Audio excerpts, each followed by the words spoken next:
I can just say that place and land is the forefront, the most important kind of topic in education. We have the Dene Kide, the Catechit curriculums that are foundational to our programming that were written by elders in working with the government in the Northwest Territories, but they are very much the teachings of the elders within our communities around the NWT, including the Beaufort Delta region. So those curriculums are considered sacred and are really important. So we do a lot in our schools with those curriculums. They are living, breathing documents for us that we're constantly referring back to and looking at ways to get knowledge keepers or elders into our schools because the land and the culture is so important to the people here, including the students as well. It gives them a real nice sense of their own identity, where they come from, who they are.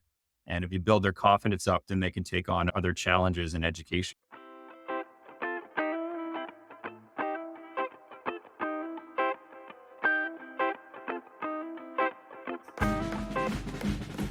A year ago today, I didn't know very much at all about education in the North. But since that time, I've had the privilege of getting to know several leaders and have been continued to be impressed and fascinated by some of the really interesting ways in which they particularly bring together the land and Indigenous learning into their curriculum and into their education. Today's conversation is with Devin Roberts. Devin is the superintendent of Beaufort Delta Divisional Education Council.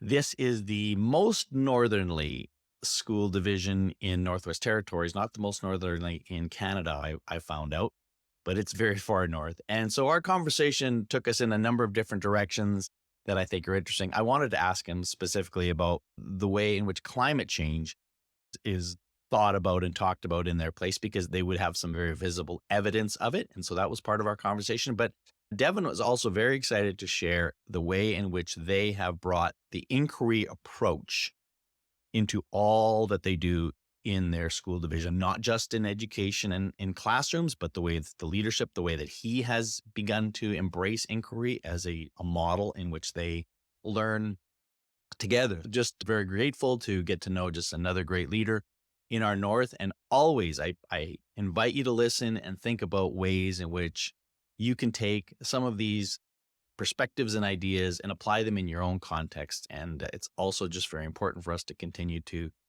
grow in diversity and learn more about all the great educational leaders and happenings across Canada. So enjoy my conversation today with Devin Roberts. Where are you and how did you get there? I Right. guess is the best Sure. question to start with. Sure. So I currently work and reside in Inuvik, Northwest Territories. So that's north of 60 in the Arctic Circle. It's the regional center for the Beaufort Delta region of the Northwest Territories. And so it's a bit of a journey for me. I'm 45, started my career in education when I was 24. So I'm originally from Nova Scotia, from a small town named Canso, Nova Scotia in Guysborough County. So it's a small like fishing village now. It's gotten smaller. It was a town when I was growing up, more of a village now. But yeah, so got into teaching. I was always really interested in education. Studied at university first at Dalhousie, did my undergrad and Bachelor of Arts degree there, and was definitely interested in becoming a teacher in those early days. I was always involved with youth growing up. I did a lot with Boy Scouts, then eventually Scouts Canada, as well as summer camps, things like that. Always trying to give back to society. I attribute that to my parents. My father's a social worker. My mother was involved in inclusive schooling, early childhood interventions for students with exceptionalities and disabilities. So always been ingrained on me that education and giving back was important. My sister's also a teacher. And so in those early days at Dalhousie, and then I eventually studied at University of Maine at Presque Isle. During that time, I was working a little bit on the side.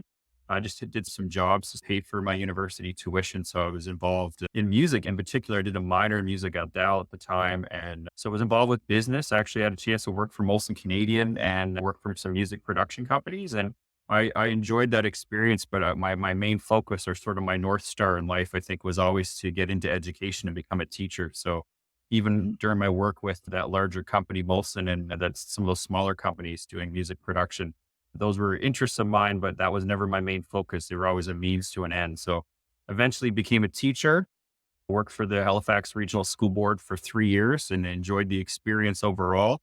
There wasn't a lot of positions at the time. The labor market compared to now, and it was quite different in Nova Scotia. So I was always getting 1 year kind of term contracts during that time, and did a practicum in Halifax. So The nice part about that time in my career, I got to work with the same group of students from the time they were in grade 7, basically till they graduated, which was really nice at a junior high and high school, just the way those contracts ended up, and a little bit of my substitute teaching in between.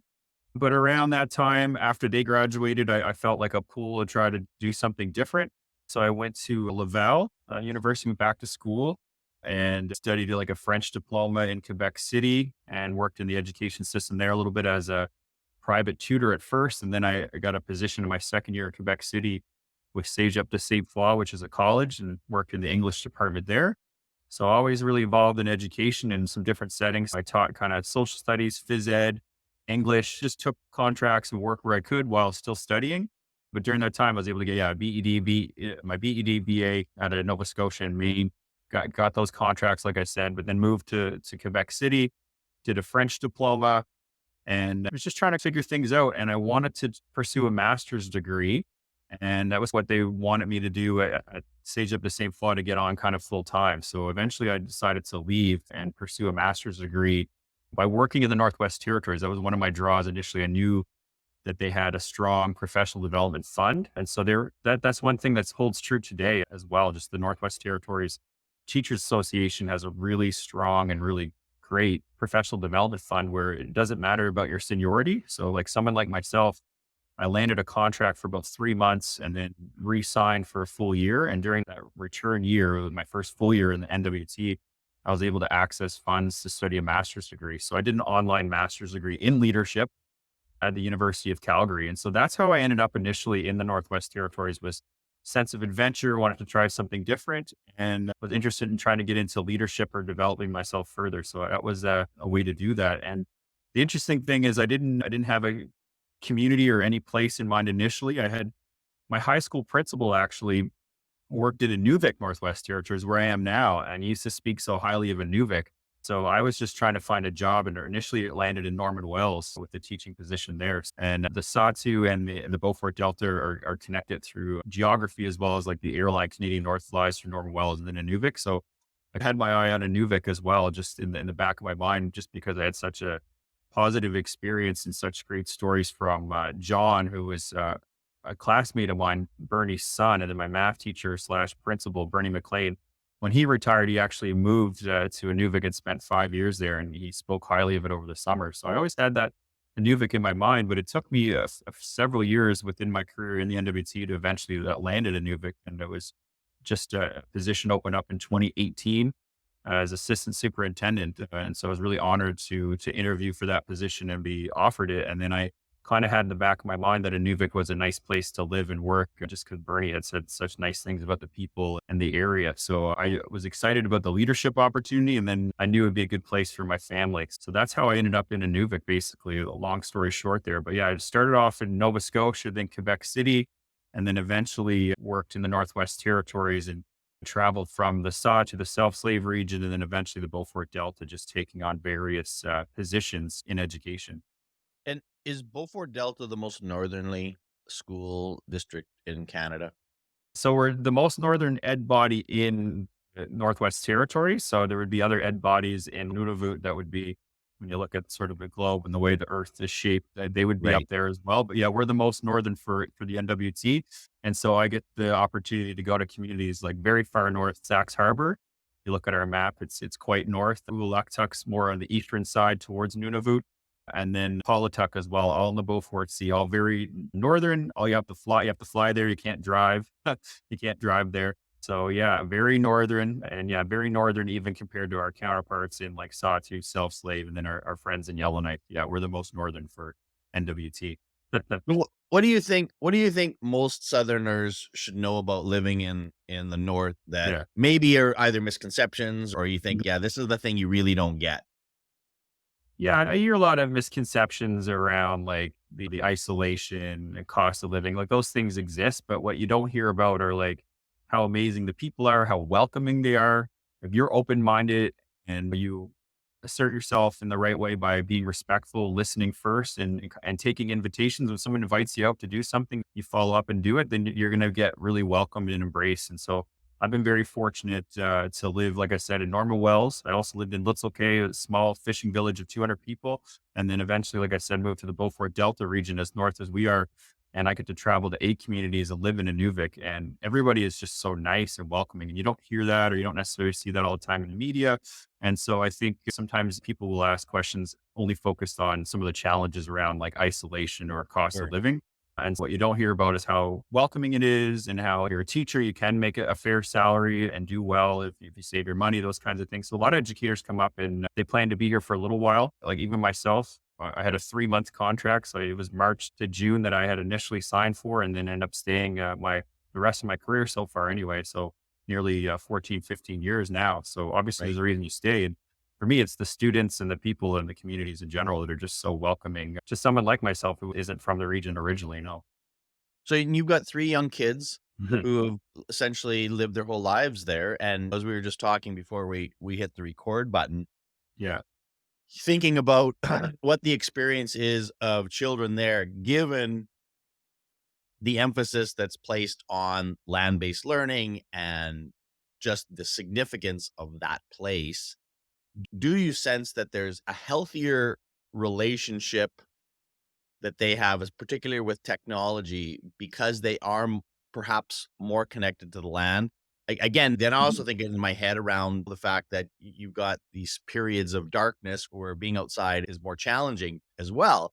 So I'm trying to reconcile and understand young people and their future and their current existence as we struggle in worldwide with kids and their relationship with technology and so forth. So I don't know if you have any Mhm. sort of sense of Yeah. perspective from your own kids and the students that you serve. Sure. First, I can just say that like place and land is the forefront and the most important kind of topic in education. We have the Dene Kide, the Kadakit curriculums that are foundational to our programming that were written by elders in working with the government in the Northwest Territories, but they're very much the teachings of the elders within our communities around the NWT, including the Beaufort Delta region. So those curriculums are considered sacred and are really important. So we do a lot in our schools with those curriculums. They are living, breathing documents for us that we're constantly referring back to and looking at ways to get knowledge keepers or elders into our schools because the land and the culture is so important to the people here, including the students as well. It gives them a real nice sense of their own identity, where they come from, who they are. And if you build their confidence up, then they can take on other challenges in education, right? So we really try to do a good focus on we call community of learners first 6 weeks of our educational programming in the region. Last 2 years has been really focused on relationships and those foundational curriculums too. So that's really important to us. And it's really important to the elders and the adults and parents that we work with.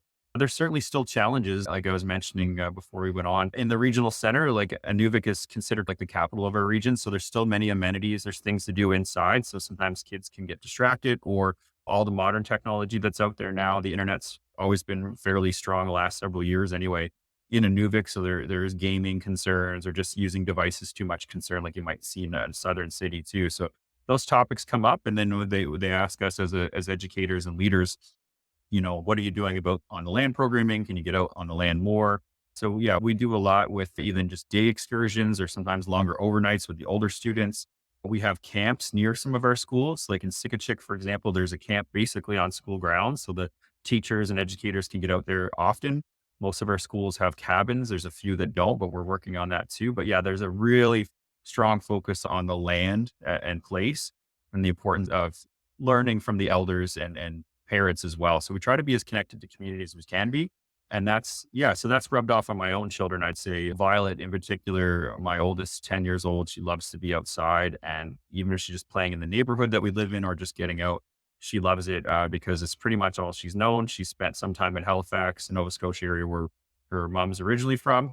But overall, she just absolutely loves being outside. And I think with the combination of seeing how her kids her own age, like embrace being outside, as well as some of those focuses we have in Right. indigenizing education and those foundational curriculums.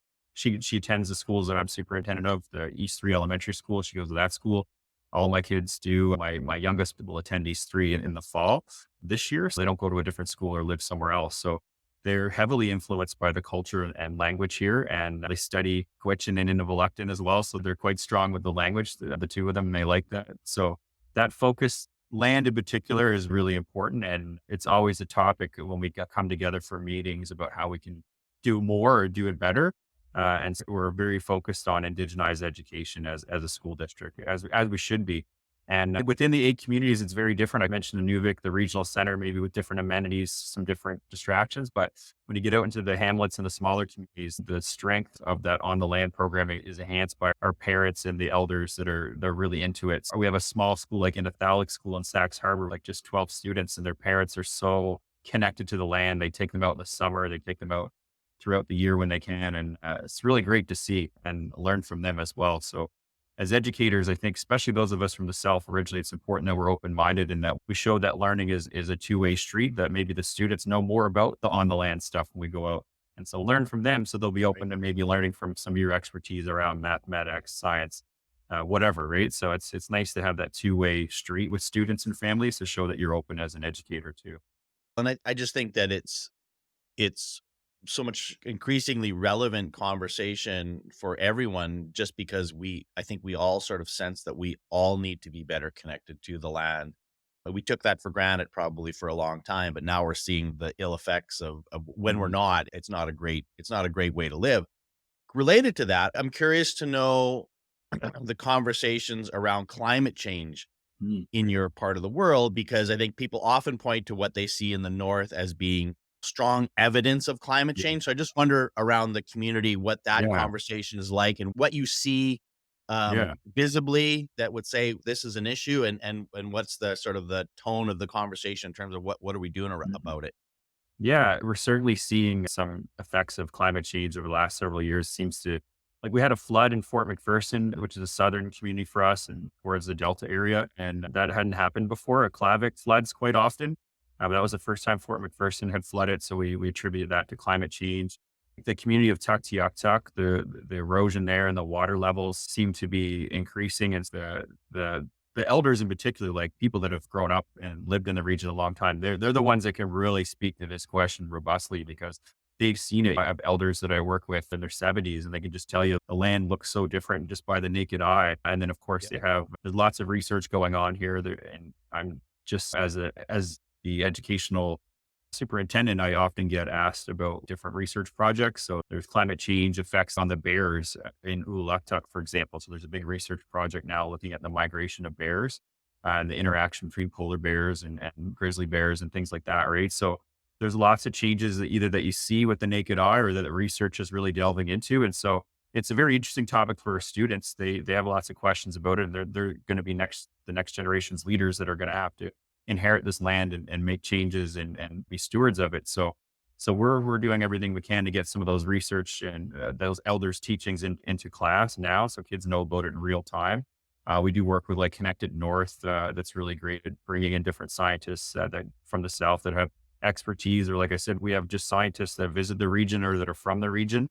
And so there's a lot going on around climate change. It's certainly, as I said, there's such a focus on land-based education for us. You have to certainly look at that topic. That in itself, we could probably do a whole interview on. But yeah, the elders will just tell you like this area looks different now. There's more water. There used to be the land used to go out further, and the beach is coming in more and more with the water. So wharfs and things like that are changing, and then they're looking at maybe relocating certain buildings and things as that occurs. Yeah. And then related to that again, you've talked about the role and the emphasis of inquiry in your work. And so maybe talk a little bit about what inquiry looks like throughout your council. Yeah, absolutely. 2 years ago, we created a strategic plan with the District Education Council. So the council is made up of those 8 communities that I just mentioned. They each have a representative on the District Education Council. So each community has their own separate education authority, and then they unite together to make the district councils. We wanted to develop a long-term plan for the district. And so we looked at different delivery models for education and pedagogy in particular. And we felt on consultation with the District Education Council specifically, they felt like inquiry was a good focus for us. So we've been learning a lot about inquiry-based education. A number of educators have done online courses with Project Zero at a Harvard University.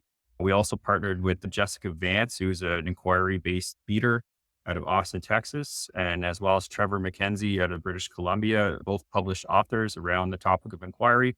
So we've had both of them up visit the region. They do online sessions for our principals and educators. And then within our own board office as well, we get heavily involved. So I help lead the principals inquiry network, where I'm modeling or trying out different inquiry moves, show that I don't know everything either. And like that these compass moves or these different inquiry moves take time. But if you just get yourself, involved with it, hands on, and get messy with it, you can learn it. So I often pick different inquiry moves from Project Zero or from advice from Trevor or Jessica that I've never done before in the classroom, just to encourage the principals in particular to try new things and to be open minded. And for us, inquiry focus is really like that flipped classroom where the teacher is more of the facilitator and that you really delve into the student's curiosity. Like for us, inquiry is a fancy word for curiosity. So how do Right, we right, foster curiosity about something like you just asked about, like climate change, the land, the community, the people?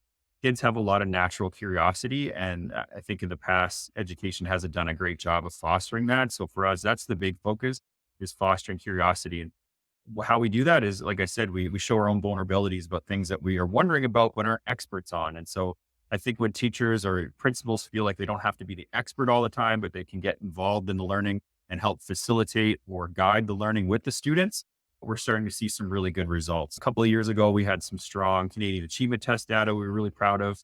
Last year's in service, we actually looked at our math data grades 1 to 9 with almost 80% of students on level for the first time. We're starting to see some quantitative data that supports some of these moves, but the research is there. And for us, the inquiry focus is also very connected to indigenized education.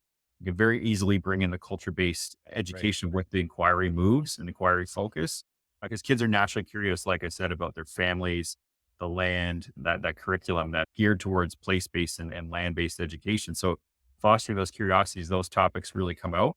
So I can give you some examples. I just did a whole school, a couple of site visits, and we saw some whole school projects focused on inquiry. So there was like two schools that were completely focused on muskrat trapping, what it means to trap a muskrat, how you do it, go out and see it for yourself, have elders come in, knowledge keepers come in and talk about the trapping. And then the kids go out and do it in different grades. And then the whole school, grades JK to 12, have different projects, displays, they do learning walls. They're all focused on muskrat trapping. So two of our schools were doing that. Another one was just recently doing dog sledding. So Jessica Vance from Texas actually came up to visit the schools. And so we showed her all these learning walls and these whole school projects that are focused on really fostering curiosity, culture-based education again. So yeah, muskrat trapping and dog sledding were the focus of these schools. And it was really neat to see the multiple entry points, regardless of how old you are or your skill level. There was kids could all contribute to these learning walls and get involved with the excursions as well. So really neat to see. Oh, no, I appreciate that so much. And I think when I think about the role of curiosity and how important it is to keep that as a forefront of what education means, I think the impact is so great because number one, there's that vulnerability which I think leads to greater connection amongst people, right? When you show yourself as being vulnerable, I'm more apt to want to connect with you and then do likewise, right? To share things that, yeah, I don't know about this either. So Yeah. there's this rebuilding aspect to it. I also think it creates empathy, right? To Yeah. constantly be asking questions. Well, why is it like this? And why? And I think in the world we live in today, we're so quick to have a judgment and feel like we have to pick a side because there's so many issues out there that says you got to pick this side or this side. It's wait, Yeah. can I just ask a couple questions first? Yeah. Can I learn a little bit more? So I love this. I think and then again, I think so well fits in with First Nations principles of learning and Yeah. all of those kind of things that I think early on people didn't felt like we were just doing it as part of a show. Like we're trying to just virtue signal our interest in Indigenous learning when in reality, there's so many elements of that. No, this is just good for human beings to think and live this way. Yeah. And I think again, there's this again goes back to the connection of the land. So I love these examples of muskrat trapping, which somebody from Saskatchewan or another part of the world would say, I don't know anything about that, but I actually would like to learn from a JK Yeah. kid what Yeah. they know about muskrat trapping. Oh, for sure. And that's what we try to do with our teachers is say, you can learn the inquiry moves and learn how to facilitate the class, but you don't have to be the content expert. You don't have to know everything about muskrat trapping, bring in some local experts, maybe their parents or their cousins, their aunt, their uncle, get them involved, tap into some of the local staff. We have teachers that are born and raised in the region. We have a lot of support assistants that are from the region. So bring them in. They have either have family or they've done it themselves. And so it's really nice to start thinking about vertically, like who you can bring into your classroom that's either working in the school currently or an elder or parent or guardian that wants to come in. And so when you start making those community connections within the school and reach out from outside the school too, you can build a beautiful thing. And so that last couple of site visits I did, I was starting to see the finished product of the learning walls. And the nice thing about learning walls and making learning visible too is it doesn't have to be a perfect polished display. A lot of it was evidence of student writing and wasn't perfectly drawn out, or the displays aren't perfect. It's not about making a nice display. It's about documenting the kids learning throughout the course of the project or unit. And so I was really encouraging staff to share out everything that you're doing and don't spend hours trying to polish it. Show us Yeah. the raw learning as it's unfolding, and then look at the beginning to the end over 4 or 5 weeks, whatever it is, and just document that. And however you document that's fine. Whether it's a learning wall or you can share it through Google Slides now, things like that. We're really encouraged by the focus on inquiry, and we're getting more and more traction with it. Some of our educators are actually getting so proud of it. They have like Instagram accounts that they share it out. We have a school webpage where people will post things. Our Facebook pages feed into our newer school web pages. So I think the more we share out the students' work and the teachers celebrate within that too, that we're going to get more and more traction with this focus on inquiry. So the other thing we've tried to do is make inquiry simple. Like it means a lot of things to a lot of people. So that's why I talk about curiosity. And then we talk about like inquiry moves, whether it's a whole school project all focused on dog sledding, or it's some of those project zero moves where you have actual strategies like around oracy, getting kids speaking and doing all the talking. A ton of research around memory retention is if the students are doing the speaking, they're doing the remembering and the learning. So take that pressure off yourself as a teacher. We don't need you to lecture for 90 minutes. We need you to facilitate and guide the learning. And so that oracy focus is connected to inquiry for us. And then oral tradition is very much an Indigenous way of teaching. So that's how when I worked with the public council, how they really saw some of those strong traditional ways of teaching that are Indigenous that match that modern research around memory retention, oracy, and inquiry. They thought it blended really well with the traditional way of articulating knowledge and fostering curiosity with our youth. So it's a really neat blend for us of the traditional ways with the modern research. And we're not perfect at it. We're really just 2.5 years into our journey, but we're starting to garner some results and a lot of just excitement about those projects in particular. Kids are really proud to show their learning. So I think that's great, especially if they can do that and connect with community. I get the sense, Devin, even as you're sharing, that some of the advantages that you might have as a district or council leader is the size of things and the ability to perhaps to move more quickly than you might see in some larger institutions where there's just more bureaucracy and more sort of hurdles to overcome. And I think and you're obviously intent on trying to continue to, excuse me, just move things in the right direction. But I wonder if there's when you think about the challenges that, and I'm sure you can list, if I shifted that question, you could probably list me a dozen challenges that you face either daily but when you just maybe identify one leadership challenge that you've faced maybe more recently or in the past that you can reflect on that sort of comes to mind when you think about the role of leadership and the challenges that you face in that role. Yeah, absolutely. I think one thing that educators and especially educational leaders sometimes struggle with is often certain group of teachers in particular, or just part of an organization when they see systems change or like a larger change. So for us, like 2.5, 3 years ago, there was a big focus on inquiry all of a sudden.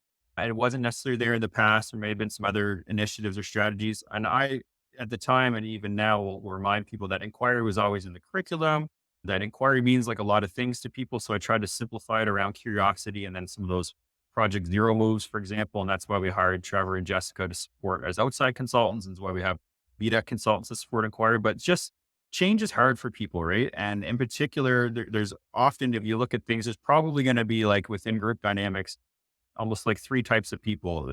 What you'll hear sometimes with research. So like you got your keeners, you got your middle group, and then you got the third group that's like the resistors, and they got their guard up about this change, right? Maybe they've seen a lot of change in their school district or organization before has been ever vested change. They know they can wait it out, maybe if leadership keeps changing or those kinds of things, or leadership, like the leaders stay the same, but the types of things are focused on changes every year too. So for us, one thing we try to do is really stick with inquiry and how it connects to indigenized education and culture-based education has always been a focus at BDEC for many years. And those foundational curriculums date back to the 90s. And when you read through those curriculums, there are elements of student research and inquiry right in there as well when you pull it out. But for us, like the last 3 years in particular, now we're really sticking with inquiry.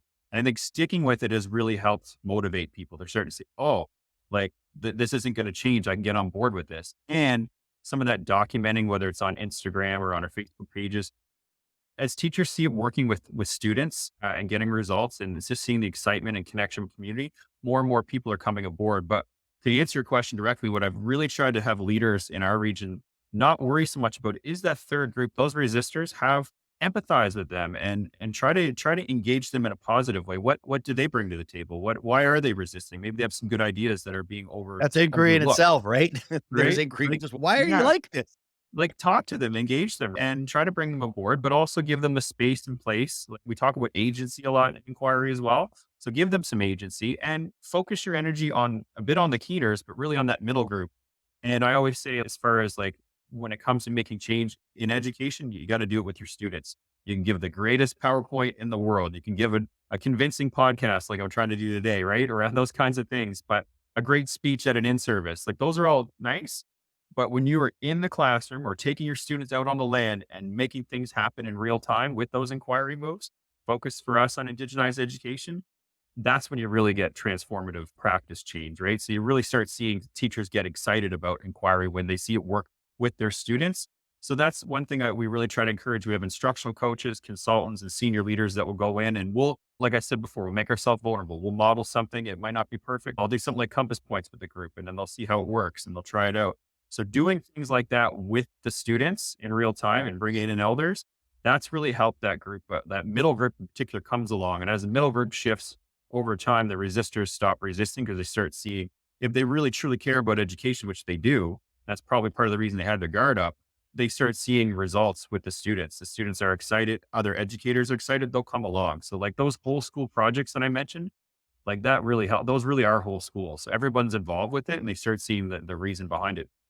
The other thing we talk a lot about is just like explaining to people why we're doing stuff, like give them the chance to have a bit of a back and forth, let people question things. Being an inquiry leader is being open to questions. And so it's not like this is a policy, you must do it. I'll give you an opportunity to question stuff. Some of the work we do in a principals network is around not giving answers right away, even if it's just a basic question, like delve deeper.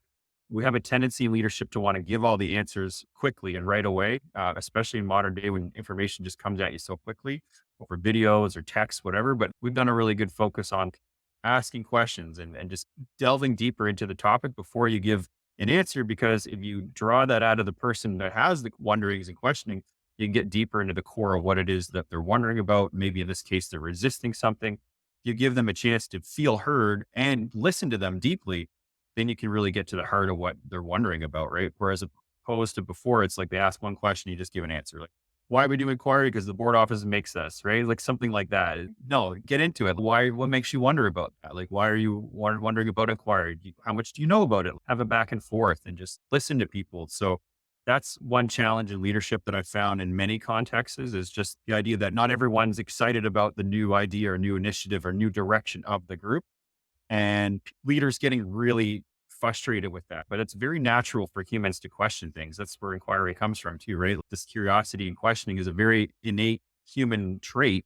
So if you're going to be a successful leader or move a school district in the right direction, it's important to foster curiosity around question things. It's okay to question leaders. We want to hear from you. And if it's a shared vision and we want everyone a part of it, then that part of that is answering people's questions. So for us, that's been a challenge I've seen over the years where they don't like questions being asked, but we've really shifted our focus as a group of leaders in that principals network. And I think that's really rubbed off on staff where I see hands go up and people feel comfortable asking things now, which is great.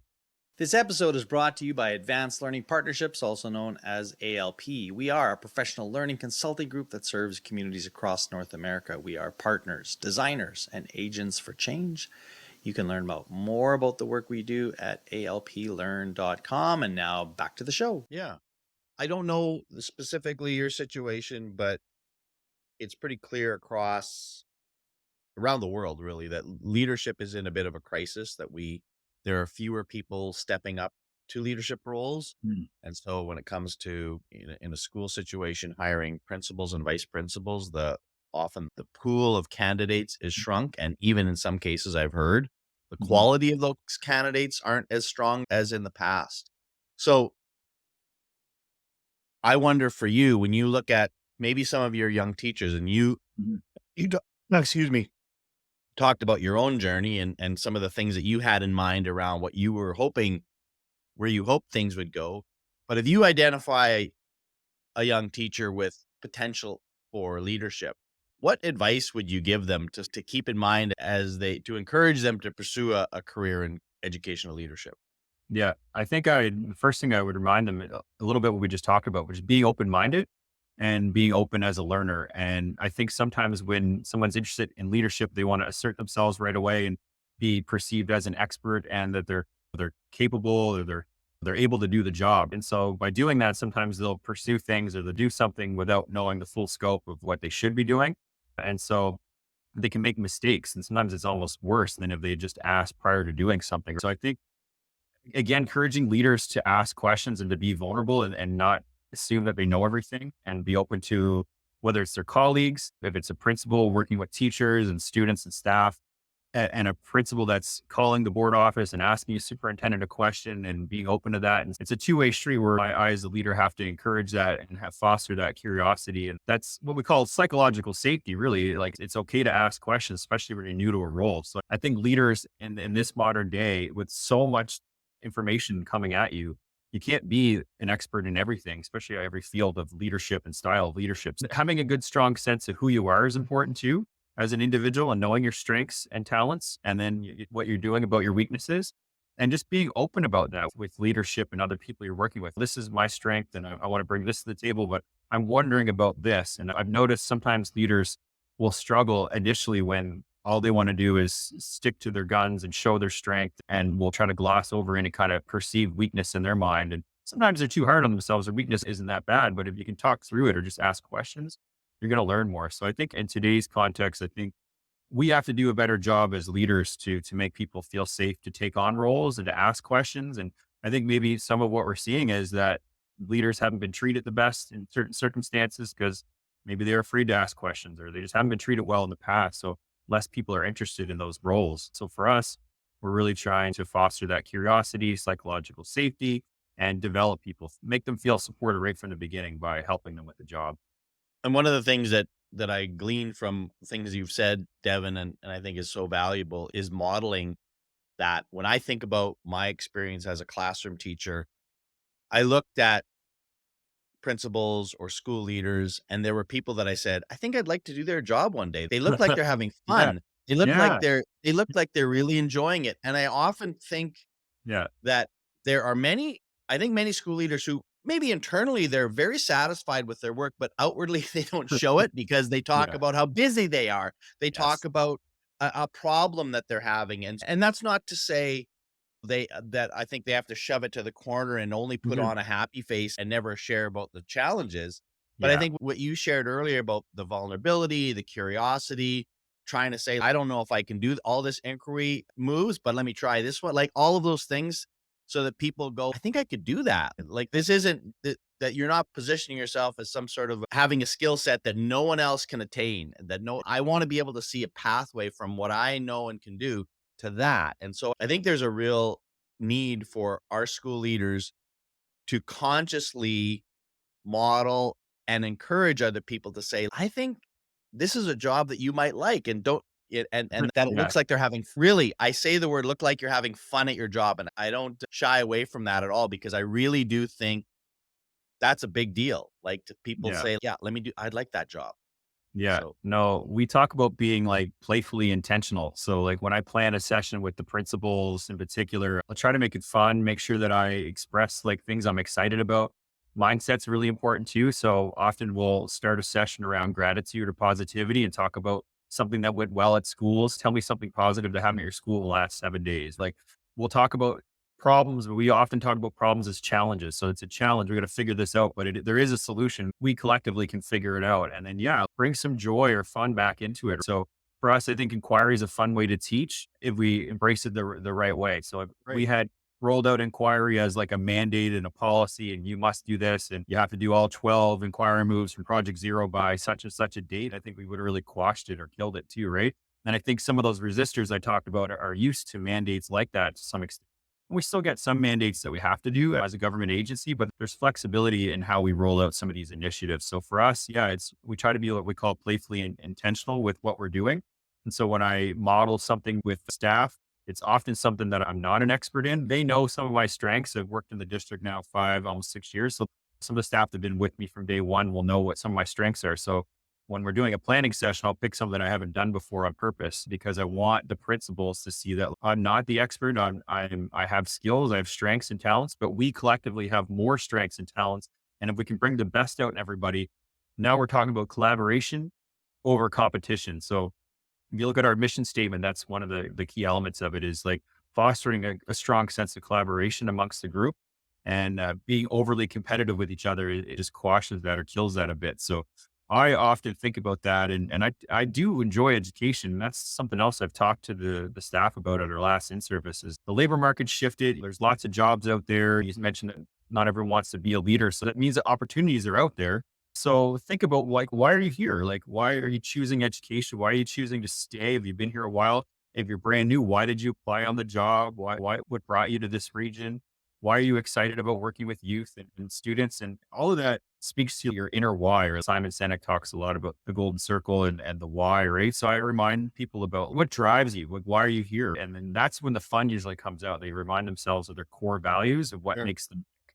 And if you can tap into that in a leadership role, then you really encourage people in the right way. And so that's when I think you really make like a systems change and you create that sense of positivity. So we do little things like just start the day off or a meeting off around some positivity and things that are going well, because I think mindset is so important. And then we just try to have some fun and not take ourselves so serious all the time. I think sometimes the superintendent has to be this guru or expert. Like I have lots of credentials and letters after my name, but I don't put that in my handle for my email.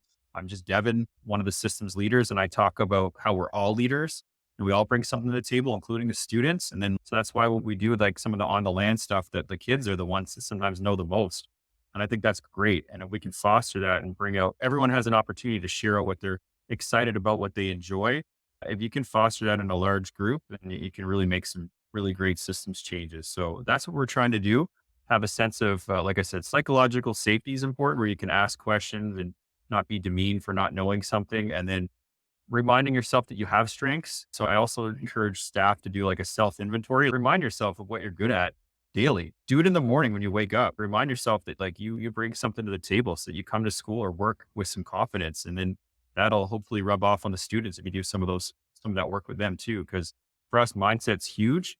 And then, yeah, remind yourself about why you're here, why you're in the room. Like you could be somewhere else if you really want to be. So there's something that makes you tick, something that you're excited about, something that you have fun with that makes you come to school and be part of education. Absolutely. This is a question that some people don't like because it's hard, but I'm going to ask it anyway. There we go. One person, you got to think about one person today that you are Yeah. grateful for in education. And ideally, it could be or should be somebody that might listen to this and hear their name Yeah. spoken. So that's the challenge I'm giving you right now. So name one person you're grateful for in education. One person I'm grateful for in education, I would say one that comes to mind is Velma Lisiak, who's our regional Indigenous language educator. She's a Riley. She was very welcoming. She's from the area, originally from Aklavik. She works out of Aklavik, but represents BDAC and travels the region focused on Indigenous languages. So I'm grateful for her. She was very welcoming when I first came to BDAC. I had known her a little bit because we had similar roles. We were both Rileys. When I was in Self-Slave, she was in Beaufort Delta. So she was a source of strength for me when I first came. And she's a wise woman that knows the region and the area and has given me lots of advice and always encourages me and makes me feel good and grounds me sometimes. And when there's different things coming at me as superintendent, sometimes I can lean on her. A lot of other people I could pick, but that was one that comes to mind just because I had that previous relationship Yeah. with her before I moved. And so she was definitely one that comes to mind that I hopefully will be listening eventually. Yeah. Yes.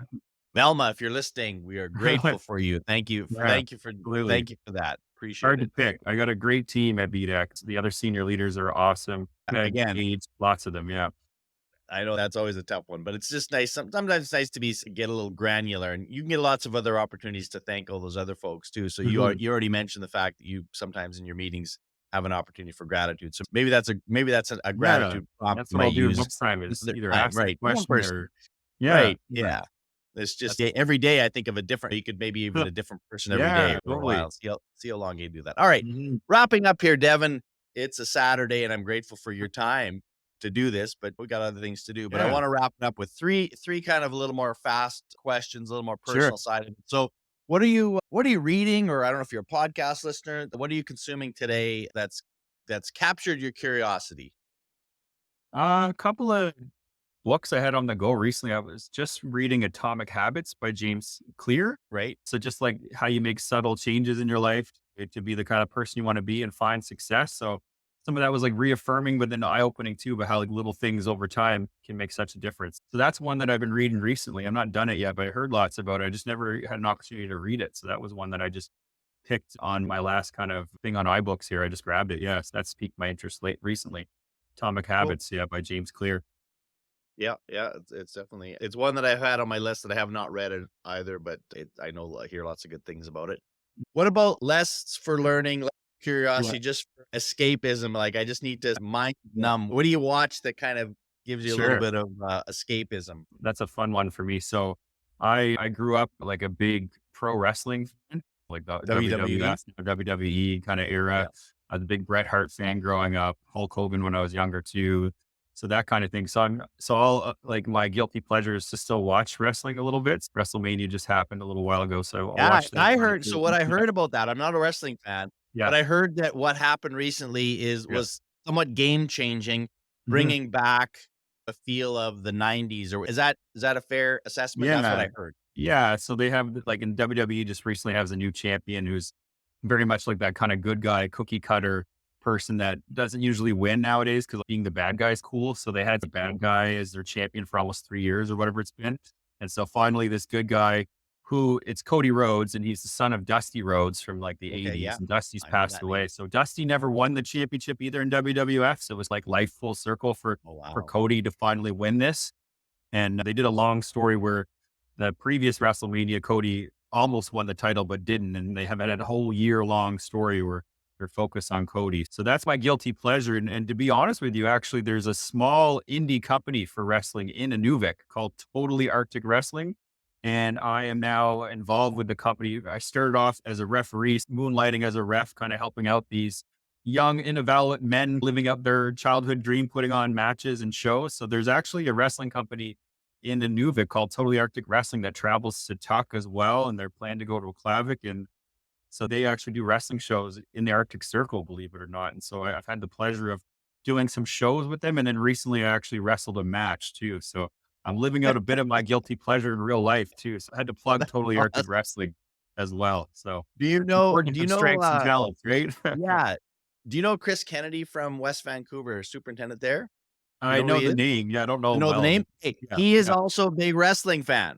There you go. So we have If that you in ever common. connect there, this is the Yes. first. I got 2 Yeah. superintendents who are super into There you into go. pro wrestling. There Oh, you that's go. So fantastic. So maybe I'll look him up at one of the CASA superintendent yes, conferences in the summer. yeah, yeah. I'll definitely let him know that he's got a connection.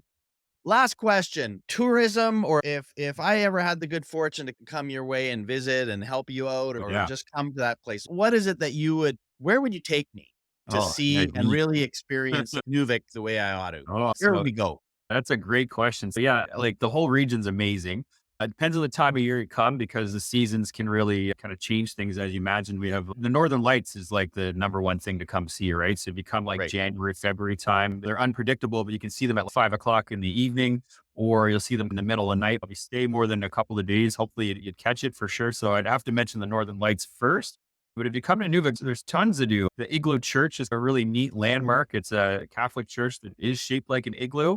That's beautiful. That's a landmark that you definitely have to come and see in Inuvik and then just go around and see the lakes and the trees. And our trees are unique in the Arctic Circle. They get thin. And then as you go up the road, I'd mentioned the highway to Tuktoyaktuk is open year round. So you could drive there, dip your toe in the Arctic Ocean and see the beautiful hamlet of Tuktoyaktuk as well. So that's an incredible drive no matter what time of year you do it. So I would recommend coming up here, seeing Inuvik first and seeing the community and all the great things that it has to offer. And then hopefully in the nighttime dark hours, you'd see the northern lights and then, yeah, drive up the Arctic Ocean and see Taksiakta and put your foot in the Arctic Ocean would be a couple of things that come to mind. And then if you come at the right time of year, I'd also highly recommend doing the ice road to Aklavik. It's another beautiful community that has the mountains that you can see on the way there and so much to do. That's why Inuvik's great because it's that regional hub where you can drive to different places. You could go to Sigachik, for example, as well in a day. So if you came here, I'd probably show you all around for sure. Fantastic. I hope so one day that can happen. Devin, thank you so much for your time today. This was great. I can't wait to share this with folks. And it was so good to learn about all the things that are happening up in Beaufort Delta. Excellent. That's awesome. Dean, I'm so grateful to be a guest. I really appreciate it. And I've listened to some of your other podcasts and I'm going to make an effort to listen to all of them because I learned a lot from the other educators and the thought-provoking questions that you asked. So I was excited and a little nervous to come on today. So thank you for having me. I really appreciate it. Well, vice versa. Part of what I hope is that people hear an idea. And again, all of my guests, this will launch after my 50th episode, which is going to come out soon, where I've highlighted a little bit of across Canada, a little bit from every territory with the goal of at least people saying, oh, I'd like to learn more about that. And they would reach out. Yeah. I think all of my guests are very accessible. I know you would be too, for people that would want to learn more, maybe about the inquiry part of it, or just understanding a little bit more about education in the North, or maybe even WWF. They want to start their own WWF. Whatever it is, Devin, I think there's lots of people to connect to. Yes, I'd love to connect. And from time to time, we have job postings. So if anyone's curious about coming up here and working, I highly recommend it. Teaching positions or occasionally an administrative position will open up. So definitely love to connect with people in general about what we're all about at the Beaufort Delta Divisional Education Council, and then just talk about the people and the communities. But yeah, if you're a teacher or educator out there, I absolutely would love to try and recruit you too, to be honest. But yeah, I'm very thankful to you, Dean, for what you do. And I've learned a lot from all the other guests that you've had. And education is such an interesting topic in Canada when you look at how we're administered provincially and territorially. So it's different in each area, in each part of the country. So I think we could learn a lot from each other if we do share as a network a little bit more about what we're doing because of those different approaches to education from province to province and territory to territory. So really grateful. I think what you do is fantastic. So thank you. All right. Take care.